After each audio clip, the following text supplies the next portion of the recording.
क्या राज बब्बर संभालेंगे हरियाणा कांग्रेस की कमान? मैंने बात की है राज बब्बर से, पूरी बातचीत आज आपको बताऊंगा।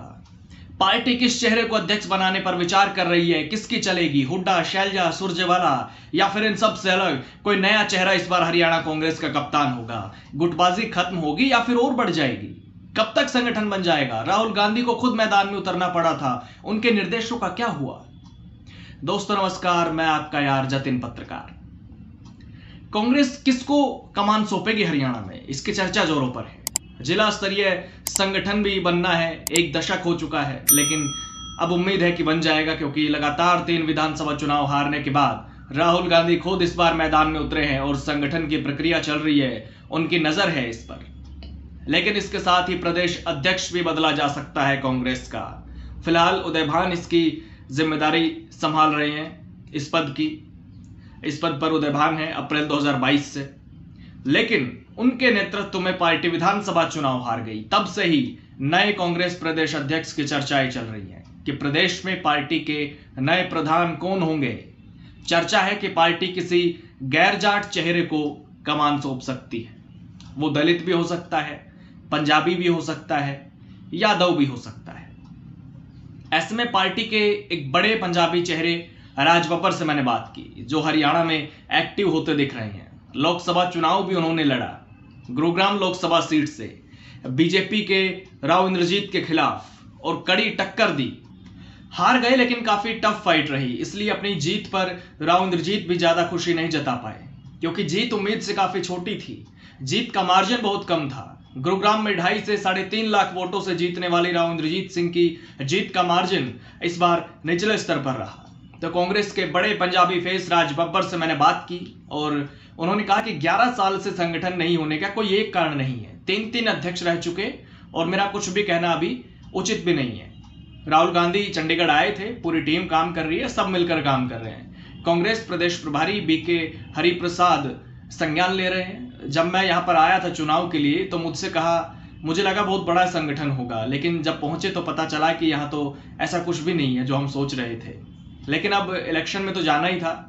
मैं प्रदेश अध्यक्ष की रेस में नहीं हूँ, ना किसी ने कहा, ना कोई जिक्र है इसका दूर दूर तक, ना मेरे मन में है, ना मैंने कभी सुना है किसी से ऐसा। ये एक काल्पनिक बात है। चुनाव की बात दूसरी होती है, संगठन की बात दूसरी होती है। अभी मुझे ऐसा कुछ नजर नहीं आया है, ना मैंने सुना है। अब आपने कहा है तो मैं जरूर पूछूंगा किसी से कि ऐसी कोई चर्चा है क्या। अभी तक ऐसी कोई बात मेरे कानों में नहीं पड़ी है।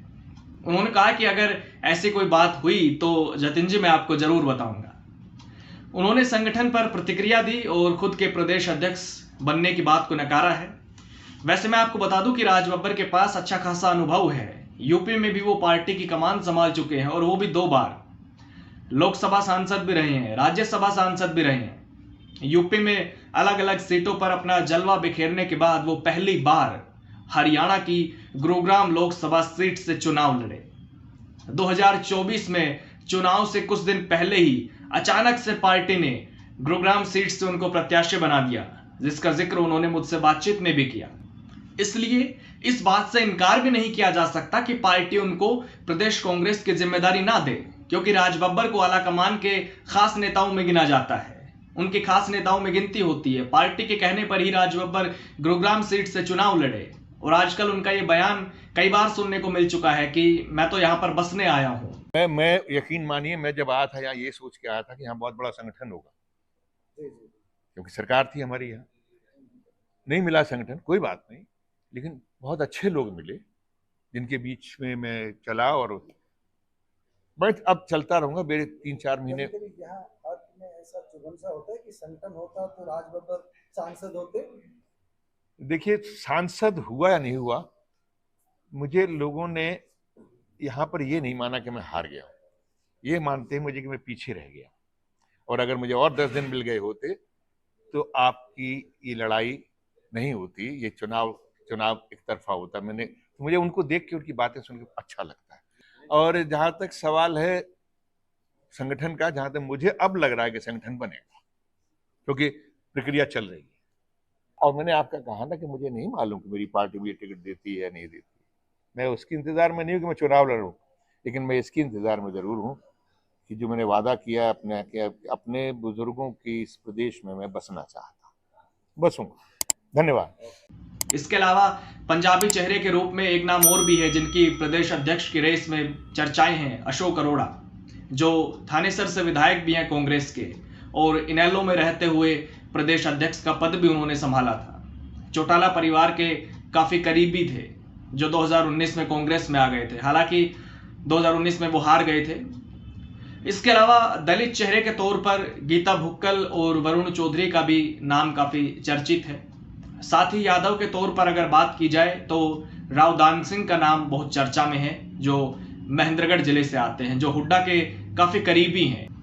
2024 में पार्टी ने उन्हें लोकसभा का चुनाव भी लड़ाया और विधानसभा का चुनाव भी लड़ाया था, लेकिन वो दोनों ही चुनाव हार गए। भूपेंद्र हुड्डा के बेहद खास माने जाते हैं।